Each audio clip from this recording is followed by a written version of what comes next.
families, creating a lifetime of memories. Sadly, some families are denied these important moments due to the sad practice of alienation. These are families divided. Hello, everyone, and welcome to Families Divided TV. When you meet someone new, reaching out to shake hands signals friendliness.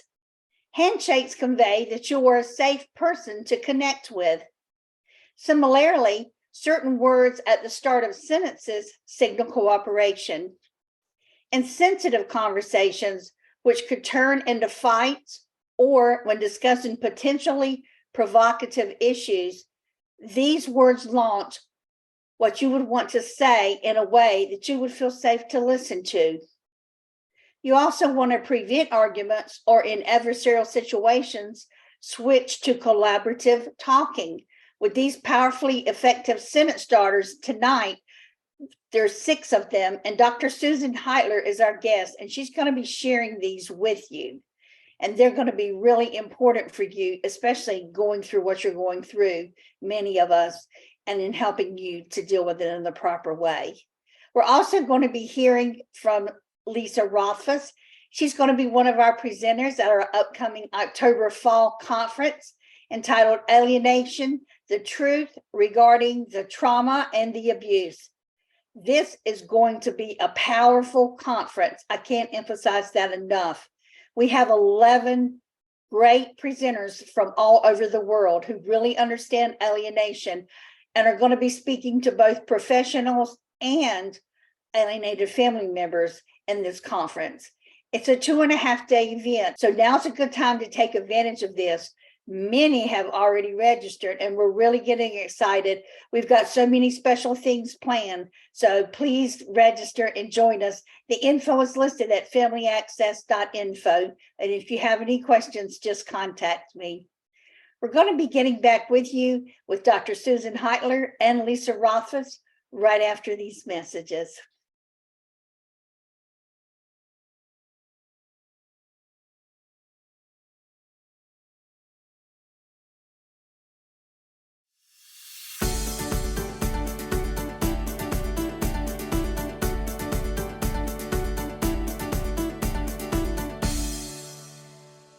Hi, my name is Lisa Rothfuss, and I'm a licensed psychotherapist here in Austin, Texas.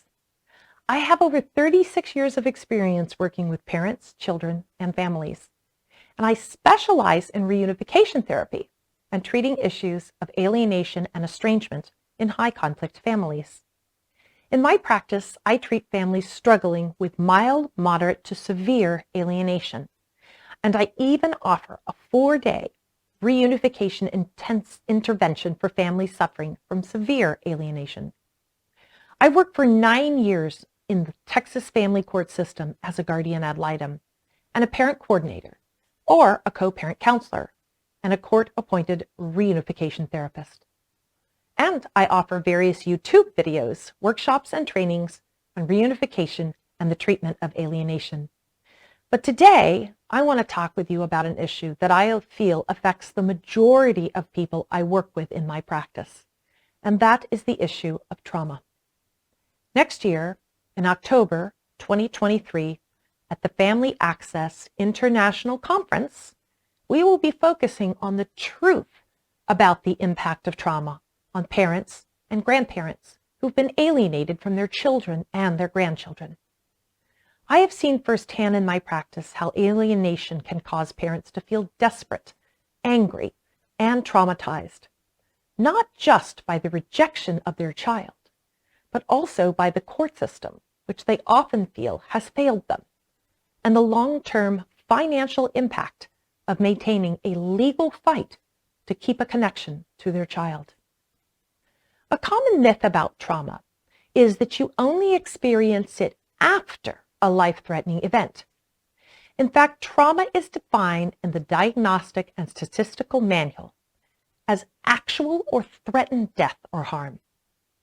But professionals like myself that work with alienation every day have a very different perspective. We would define trauma not so much by the event itself, but by the emotional and psychological effect it has on the person.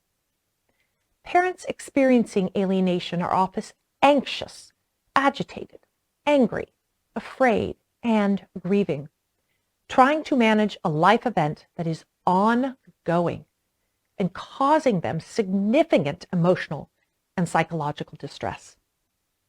My presentation at the conference, titled Creating a Path Forward, Cultivating Growth Out of Trauma, will focus on how to help participants make sense of the complexities of trauma, explore the various types that affect alienated parents and their children, the effects on the mind and the body, and the most effective forms of treatment, and the 5 major misconceptions about trauma. And finally, we'll discuss the dual nature of trauma, how it can be cruel and destructive force, or a vehicle of transformation, how it can lead to a newly defined psychological state called post-traumatic growth, and its ability to cultivate resiliency. I hope you will join me for this presentation, as I look forward to sharing this information with you. And please be sure to check out my other videos on my YouTube channel about reunification and dealing with parenting issues around alienation. You can reach me at lisa@rothfuss.com or go over to my website, lisarothfuss.com. I look forward to talking to you.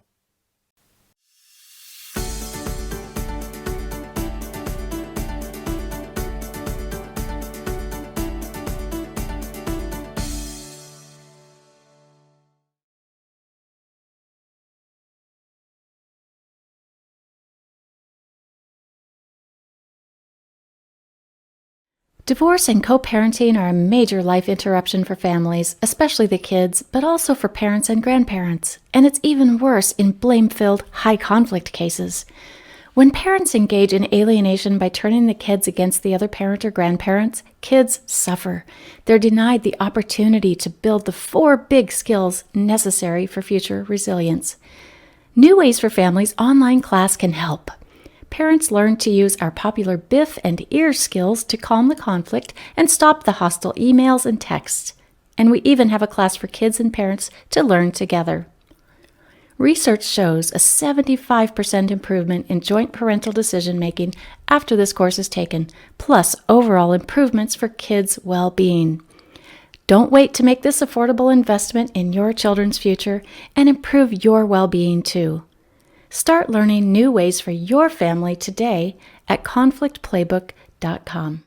Hello, I'm Dr. Susan Heitler, and I'm a clinical psychologist who's become very interested in parental alienation. At the same time, my specialty has been working with couples. In particular, I like to understand and teach what enables couples to have a smooth, harmonious relationship. Now, a couple who's divorced, on the verge of divorce, and thinking about parental alienation, not thinking about it, doing it and receiving it, it's not going to be smooth and harmonious. There'll be many, many conversations that are very sensitive. That means that if you're the alienated parent or a relative, a grandparent, whatever, you're going to have a lot of situations where using skills will make a big difference. Let's take a family, let's say that Johnny is in 5th grade. His mother has been alienating him from his father. So let's see what a few situations that could come up. Number 1 would be that she's not telling him, the dad, when events are going on at Johnny's school. Number 2, she's been trying to alienate Johnny's teacher. So if our dad, let's just call him Dad, goes in to speak with the teacher, he meets a quasi-hostile teacher. Let's try both of those examples. And the point of the example is going to be to teach you 6 sentence starters, phrases that have the highest odds of keeping the dialogue collaborative, feeling safe for you and for the receiver. Are you ready? Sentence starter number 1, I feel, or I felt, if it's about something that happened. Okay, here's the dilemma. As I said before, Mom did not tell Dad about a parent-teacher meeting that's coming up. Fortunately, Johnny mentioned that afternoon, oh, Dad, I'm so excited you're going to be meeting my teachers tonight. And Dad felt furious because it's clearly stated in the agreement that he's supposed to receive notice of parent-teacher meetings. So what does he do? Number 1, before he uses any of the sentence starters, he has to calm down. No sentence starters are going to be effective if they're done in from an angry, even just an internally angry stance. Okay, so he cooled himself down. He reminded himself, you know, my ex-wife, this is how she does things. I don't need to be surprised. It's to be expected that she's not going to tell me when there's a meeting. And at the same time, I want to make clear to her that that's a violation of our agreement. So how am I going to do this? Sentence starter number 1, I feel or I felt. You fill in the blank with just one word, a feeling word initially, and then we'll maybe finish the sentence. The difficulty is you want to pick a word that's not anger. If it's I feel pissed, it's not going to hack it. If it's I feel irritated, that's still in the anger basket. So you're better off finding some word that's honest, only not anger. Sounding angry or even using the word anger invites defensiveness. So Dad is savvy. He starts off by saying, I felt concerned. That's always a safe one. I felt surprised. I felt confused. Pick a word like those words. Now, I felt, single word, fill in the blank. Let's take confused, then can be followed with a when you. I felt confused when you didn't tell me about the parent-teacher meeting last night. I'm very glad that Johnny told me, so I was there, and it was an excellent meeting. And it was nice to see you there, and I hope you were happy that I said a civil hello. And at the same time, I do feel concerned. I feel, fill in the blank, that I wasn't informed earlier about it. Okay, so what's so potent about I feel X? If the word is not angry, describing the feeling, you're increasing the odds potentially that the other person is going to have a sympathetic response. Now, with an alienating X, the odds of them being sympathetic aren't very good. On the other hand, with a teacher, with a doctor, with a lawyer, with one of the many other people with whom you have to have difficult conversations, I feel, fill in the blank, gets you off to a start where you're engaging their interest and their desire to help. Most people want to be helpful. Okay, that was number 1. I feel, fill in the blank, when, or I felt when. Sentence starter number 2. My concern was, or my concern is, my concern was that my understanding is that I'm entitled to be notified of any kind of parent-teacher meeting. Can be that simple, one sentence. Could be multiple concerns. In addition, my other concern is that it's very important to Johnny that I go to those meetings. My concern is. Okay, now we're ready for number 3. I would like to. Now notice I didn't say, I would like you to. I might have felt like saying, I would like you to. We're not going there. We're staying calm. And it's, I would like to. I would like to clarify the plan by which you're going to be letting me know, because it's very important to me that I go to those meetings as well as to Johnny. Now, the person Dad in this case is also thinking, what can I do? Not just what can she do? It's I would like to. So maybe Dad says, I would like to make sure I get notifications of those meetings. So I'm going to go speak with the school, the teacher, and the principal to explain that it's very important that they send the notices to both of us. At the same time, if you happen to send me a notice, that's lovely. Only I want to let you know ahead of time. I would like to let you know ahead of time that the school will also be sending me notices. I would like to, and fill in the blank. And again, you're looking at what you can do to solve the problem, to make it better in the future. Now, why is this important? No one likes to be told what to do. So anytime you say, I would like you to, the odds zoom down already that your wish is going to be fulfilled. Now you add to that a hostile person that you're talking with, asking them to do things is going to feel controlling. Don't tell me what to do. Don't criticize me. Not very good odds of a good response. I would like to, you control what you're going to do. So the odds go up.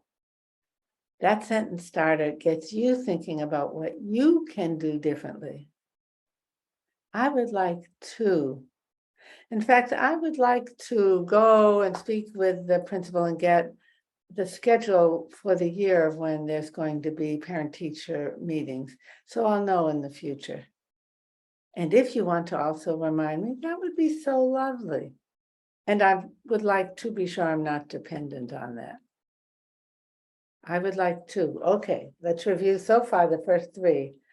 I feel or felt, one word, a feeling word, to engender empathy, concern, compassion. May not work with the X, likely to work with other people. Number 2, my concern is, or my concern was, I would like to, is sentence starter number 3. We're already problem solving. We identified the feeling. My concern is we identified the problem and what the underlying concerns are in that problem. Number 3, I would like to, we're already moving towards solutions. And then the magic number 4 is, how do you feel about that? What do you think about that idea? A what or how question. What about that plan makes sense to you? Or what do you see as potential blocks to that plan if it's someone that's cooperative with you? Okay, we've got the 4 sentence starters, the first 4 sentence starters. Those are all for sharing information moving forward. The first 3 give information. The 4th gathers information, how or what questions. How or what are amazingly powerful question words, as opposed to are you, do you, did you. Those words get yes, no answers. Are you going to do what I asked? Did you take care of this? Yes, no, yes, no. Journalists are trained to ask how, what questions, or occasionally where, when, primarily how, what. Journalists and therapists, by the way, because how or what question invites the other person to really think and really be forthcoming with information. So how do you feel about that plan that I'll speak with the principal? Now, Those 4 are for conveying your information and inviting them to convey theirs. Sentence starters number 5 and 6 are listening responses. When the other person tells you information, the first word out of your mouth may be tempting to be, but shows that you've been listening with the bad ear. You've been listening for what's wrong with what they've been saying. So what follows the but will negate or brush away or eliminate whatever information they gave you. Not exactly an invitation for cooperation. Instead, start with the word yes. So how about starting with the word no? Also a losing strategy. Both no and but invite oppositional responses from the other person.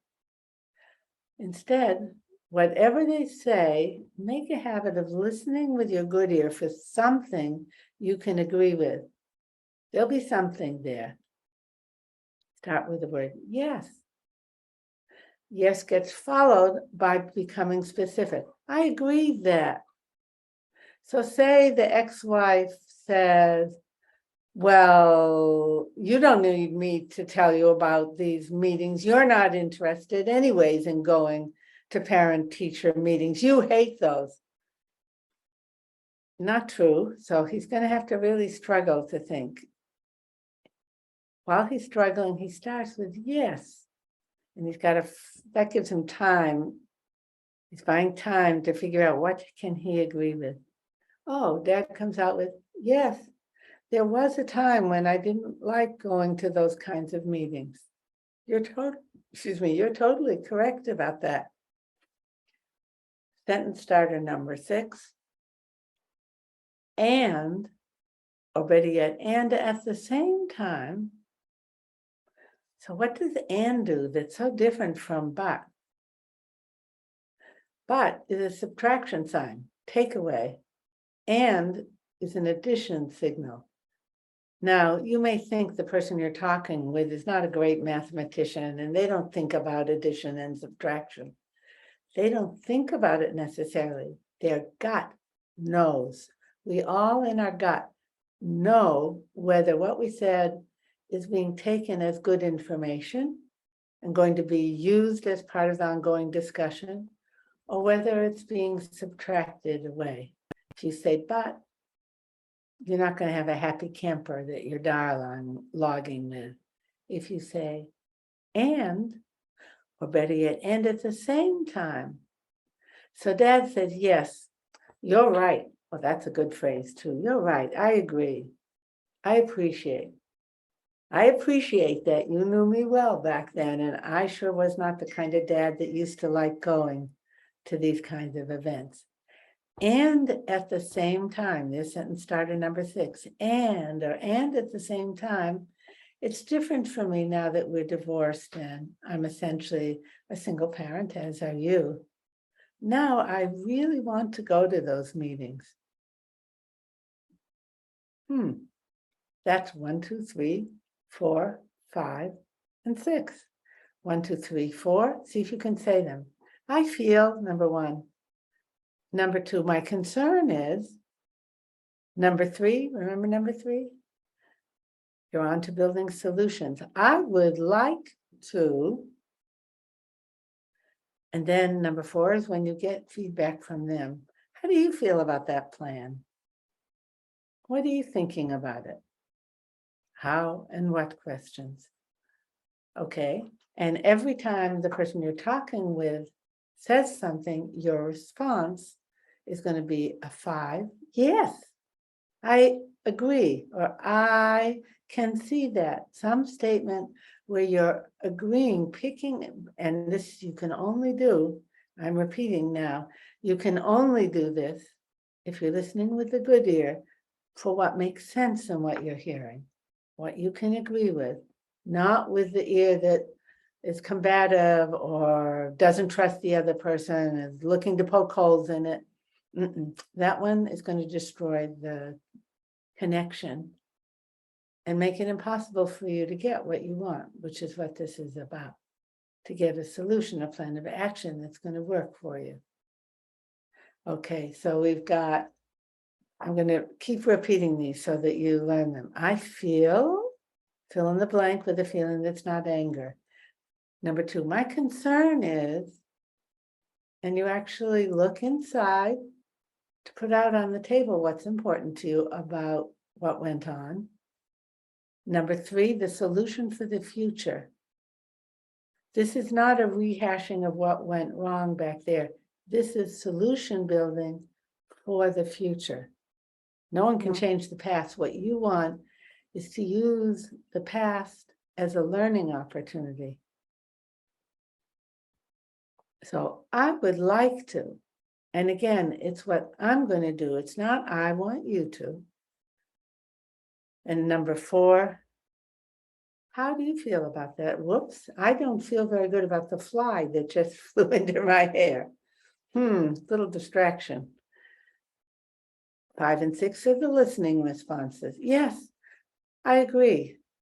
Or yes, it makes sense to me. Or if you want to add a dollop of positivity, yes, I appreciate that.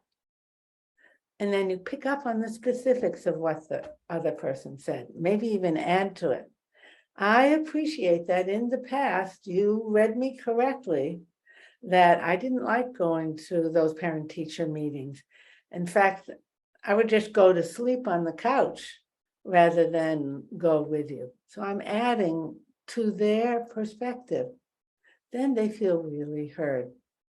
Sentence starter number 6, also a listening response.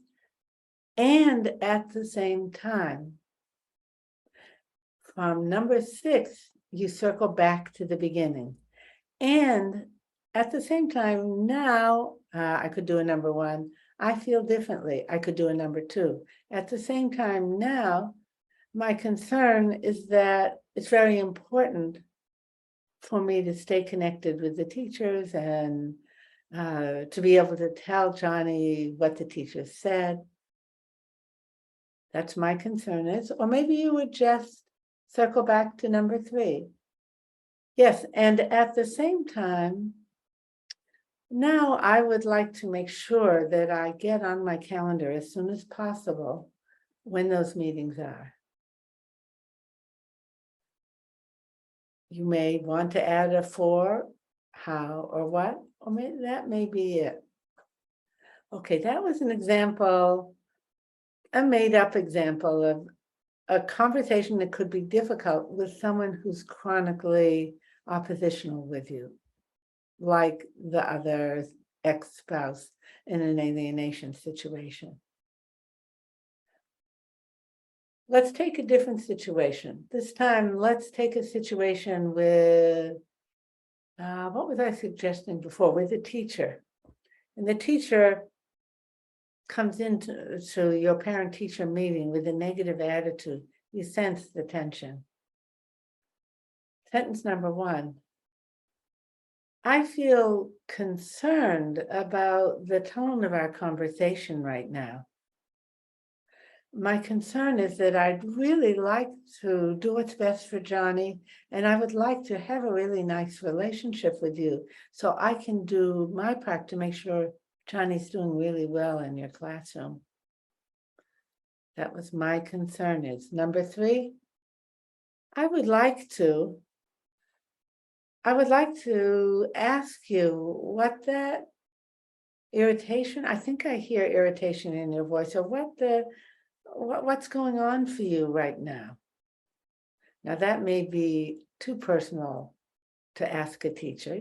You could have a different I would like to. Maybe it's, I would like to continue this discussion in as friendly a way as I can do. And I do hope that you'll be able to join me. You could invite them. You don't want to tell them what to do. Or I would like to move on to a different subject because I have some real questions about what I'm supposed to be doing as a parent with this new math program that Johnny's in, because I was never all that good at math. So obviously you can add in between the sentence starters, nice little tidbits, a sense of humor, anything that's going to set a positive tone. You remember right at the beginning, I said, you got to start from a calm place. I'm going to take that one step further. Calm, positive, good energy. How do you bring good energy to a conversation with someone that you don't necessarily trust or like? How do you bring good energy to a conversation that's potentially very difficult? Number one, get yourself ready for it. Get yourself in that position. Number two, smile. What happens even right now when I smile at you, you who are watching this video? What changes within you when I'm smiling or even chuckling a little bit? Smiles are free. Use them generously. Give them generously, because it's pretty hard for people, most people, when you smile at them, it's pretty hard for them not to relax, bring their hostility down a little. In addition to smiling, what else can you add that's going to lower the tension level in a conversation? Appreciation, gratitude, compliments, all of those would be good. So let's say with the teacher, Dad sees she is very uptight and uncomfortable, slightly hostile. So Dad might say, you know, Miss Teacher, I'm so impressed with your classroom. You've done such a nice job of setting it up. I especially like that picture on the wall. Specifics are always useful. I see it's an ocean scene, and I love sitting by the water. Where does that picture come from?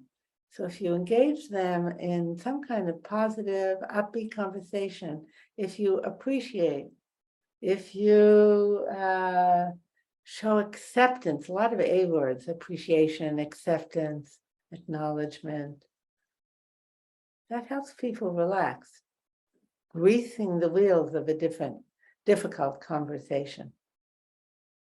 So let's see how far we got on talking with the teacher. I would like to understand more what Johnny's going to be learning so I can help him more. And I would like to know what I can do to help him. What's your thoughts on that? In this case, it was a what question, or could be a how question. How do you recommend I proceed to do that? Like, how could I get hold of a teacher's manual or something so that I understand this material better? It's kind of new to me. Now, let's say the teacher stays hostile and she says, well, I can't be spending my time teaching parents. Or how are you going to say yes to that? Yes. Got some ideas? One possibility, yes. I appreciate that teaching is a very challenging job. I actually used to be a teacher myself, and it was a real struggle for me to work every evening and correcting papers, making lesson plans. So I appreciate that. I appreciate how much time and effort that takes. And I want to be careful that I'm hearing myself about to say a not. In addition to buts and no's, stay away from the nots. And I appreciate that. It's important that I do my own figuring this out. I was going to say that I not bother you. I'm switching my nots to what I will do. Okay. So, yes, I appreciate that teaching is a really hard job, and I'll do my part to support you. And at the same time, if you ever have any ideas of what I could do that will help Johnny, I would really welcome those. I'd be so appreciative.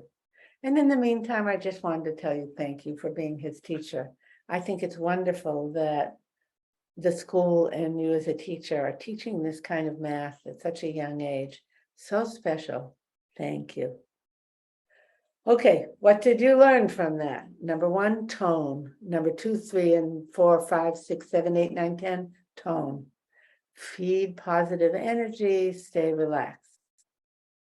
Having said that, let's do one more run through on the 6 sentence starters. The 4 initial ones, I feel any emotion except if it has any connotations of anger, not frustrated, irritated, angry, pissed, raging. I feel concerned, surprised, delighted, sad, confused, etc. I felt confused when Number 2, my concern is that it's really important for Johnny and for me that Number 3, I would like to, and that's where you're doing your own thinking and looking at what you can contribute, not telling other people what to do. Number 4, what's your thoughts about that? Or how do you feel about that? And then the 5 and 6 sentence starters are for listening responses. Listen first with the good ear. Oops, that's this one. For what makes sense, what you can agree with and what people are saying, rather than what's so tempting is to become oppositional and point out what's wrong with what the other person says. Okay, so when you're listening with the good ear, it gets easy to say yes and to find something you can agree with. Be as specific as possible and maybe even enlarge on it. And lastly, and at the same time, and that's when you elaborate on 1, 2, or 3. I do feel my concern is, or I would like to, so you loop back. So I'm not saying every sentence you say has to begin with those sentence starters. It's just when you first start talking each time, you'll have a very forward moving and collaborative dialogue if you can stick to these 6 sentence starters, looping with number 6, and at the same time, back to 1, 2, and 3. Good luck. Oh, I did want to mention that if you want to understand these techniques more, I've written the book, The Power of Two, which is for couples and marriage interactions. Only 100% the same rules apply to interactions with anyone, at work, with teachers, with doctors, with lawyers. Okay, and that book has a workbook that goes with it. The reality is we can learn the idea, and at the same time, it takes a lot of repetitions to make these habits automatic. That's why today I've run through again and then again and again the 6 sentence starters. So you really get them in your ear. Learning to have successful skills for sensitive interactions, it's learning a skill, and we only learn skills with repetition, practice, more, etc. Good luck. Next week on Families Divided TV, Dr. Josh Mulvihill speaks to grandparents regarding overcoming grandparenting challenges.